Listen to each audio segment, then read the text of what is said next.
This video is brought to you by Skillshare. Hey guys, welcome back to our channel, and if you're new here, then welcome. I'm Anna.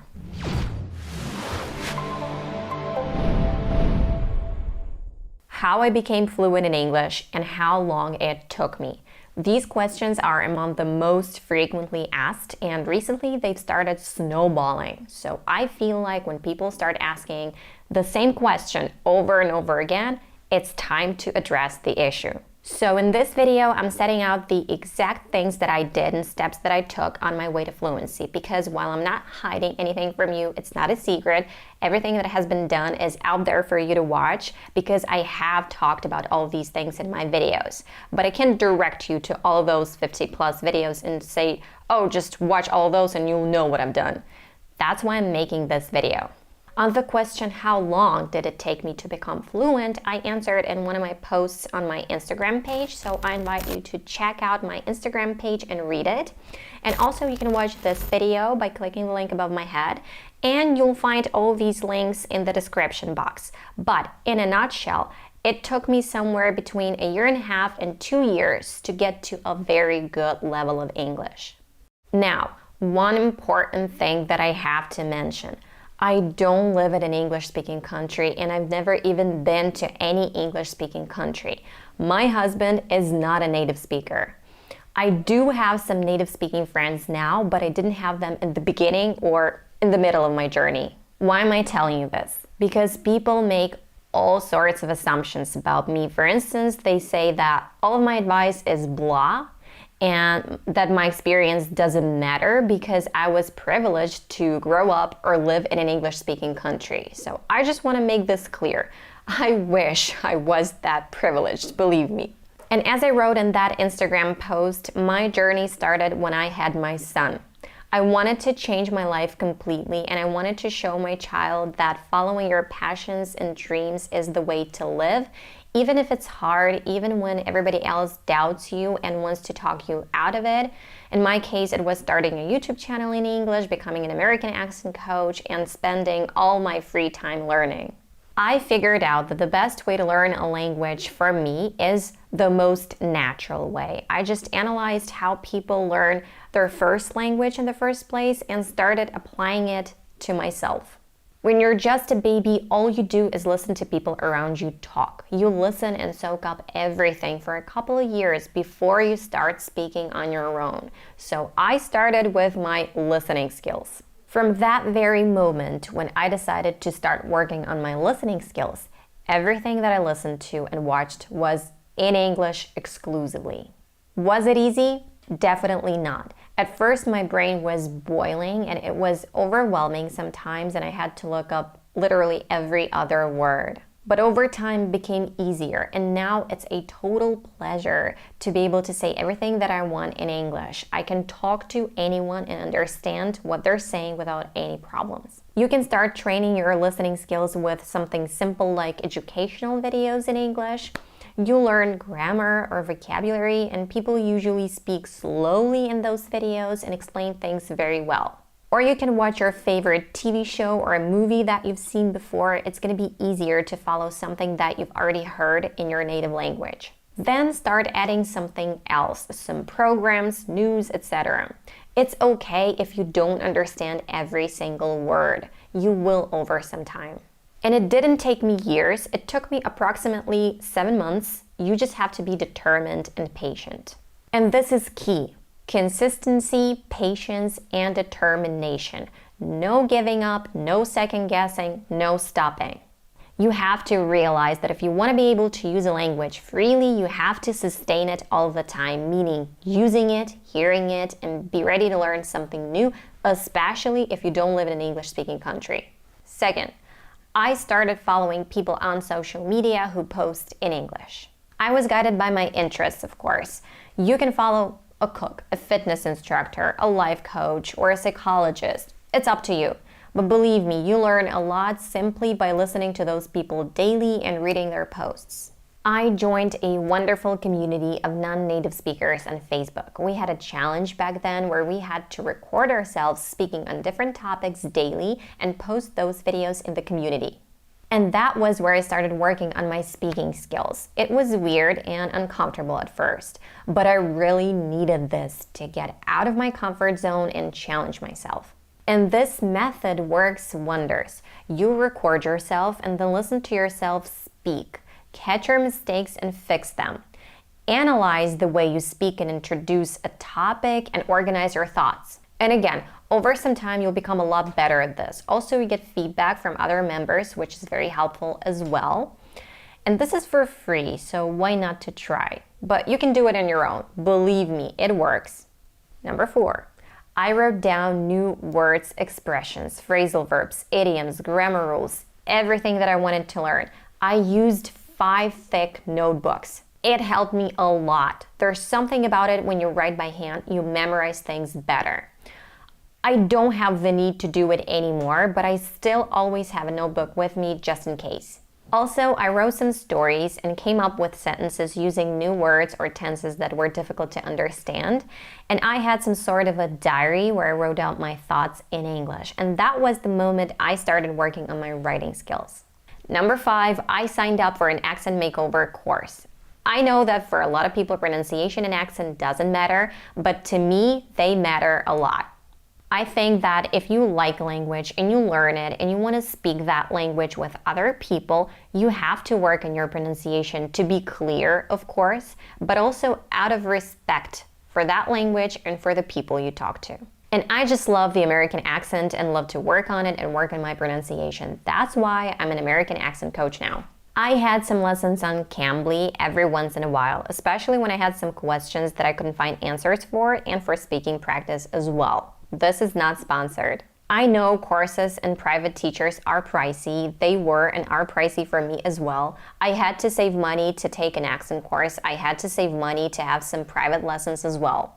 On my birthdays or other holidays, all I asked for as a present was money to have some lessons, as I was a mom on maternity leave and I didn't work. Number 7, I took part in different online speaking clubs to practice my speaking. Number 8, I spoke and still speak in English with my husband and son, which wasn't easy at the beginning as well. However, I really wanted to teach my son English, and that was a huge motivation, and I'm so happy that I did this. I needed to talk to my son with a good accent, good pronunciation, correct grammar, use proper words, and the ability to explain things to him, and that made me study even more. And let's say that was my insidious plan to raise my own conversation partner. I've really gotten into writing, and I did a video on this. The link will be in the description, or you can just click the link above my head to watch it. And I started writing even more after reading this book, Everything's Figureoutable by Marie Forleo, and I'll make a review on it for sure. I started my YouTube channel in English. That was super helpful and super hard at the same time. I needed to get ready for filming, do my research, figure out what to talk about and how to talk about it. Number 11, I started posting on my Instagram in English. I mean posts and speaking stories. Now, whenever I go somewhere, when I'm on my way, I listen to some podcasts in English and I read a lot. I mean a lot. And I did a video on this. The link will be down in the description. But I listen to podcasts and read mostly about psychology and self-development, but not only. My interests are diverse. I took some courses in English, but not English courses. Because, there comes a time when you realize that you don't need another English course. You need to level up your game to be able to grow again. When you're at that point when it's already boring and just consuming your time without giving you any noticeable results. You can take a course in English according to your interests. So those courses were and are on something that I'm interested in and want to learn. And this also helps you to immerse yourself in the language even more. I know it sounds scary because you're not sure if you know enough and if you're actually ready to use your English in the real world, outside your classroom, your apartment, or your mind. But believe me, you're never going to feel that you're ready. So just go for it and learn as you go. It's going to be an exciting, eye-opening, and maybe even mind-blowing experience. And let's go back to Skillshare, the sponsor of today's video that I'm sure a lot of you have heard of. Skillshare is an online learning community with thousands of inspiring classes from experts in different areas, including writing that I mentioned earlier. And I really love a lot of those classes. Also, video making. If you're thinking of starting your YouTube channel but don't know anything about making videos, you'll find these classes on video making and video editing very useful. Also, it's a great way to improve your English since these classes are in English. Just choose a class according to your interests. It's a win-win situation. And Skillshare gives our subscribers, you guys, an opportunity to try out their classes for free. So the first 1,000 of my subscribers to click the link in the description and join this learning community will get a 2-month free trial of premium membership that gives you unlimited access to all the classes. If you are a curious person and you've been thinking of learning something new or looking to expand your knowledge in some area, I think it's a great way since it's very affordable compared to some courses or private classes. It's less than $10 a month with an annual subscription, and it's very convenient because you can learn anytime. Now let's get back to my narrative. I had pronunciation and accent lessons with a private accent coach, and finally I started teaching. I'm an American accent coach.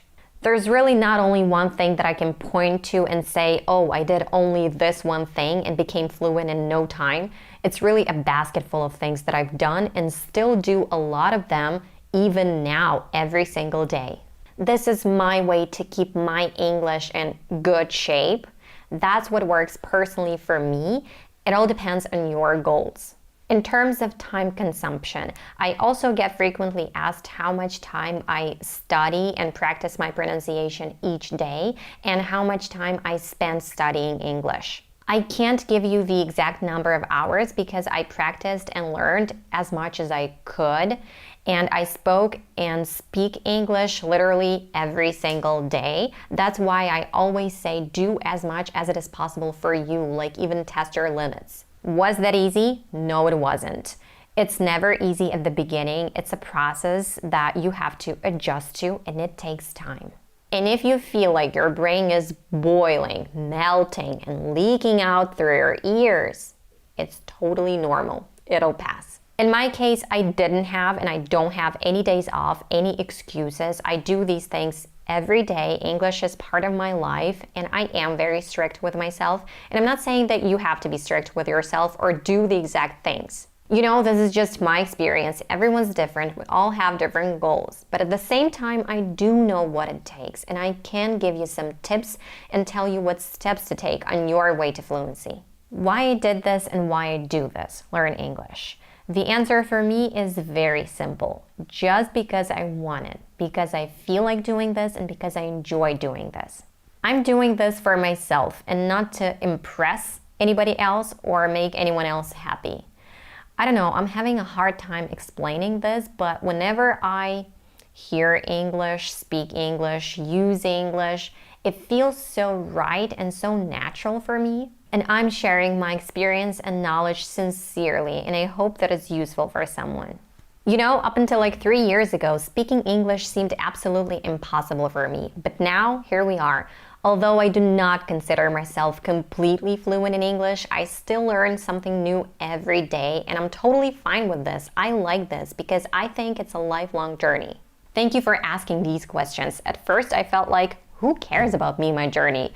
But as I said, after these questions started snowballing, I decided that it's time. Hope my little journey helps you with your learning journey and gives you some ideas on how to learn English basically on your own. Well, that's it for today. If you enjoyed this video and you like our content, subscribe if you aren't yet, turn on the notification bell and hit the like button, and I'll see you in the next one. Bye.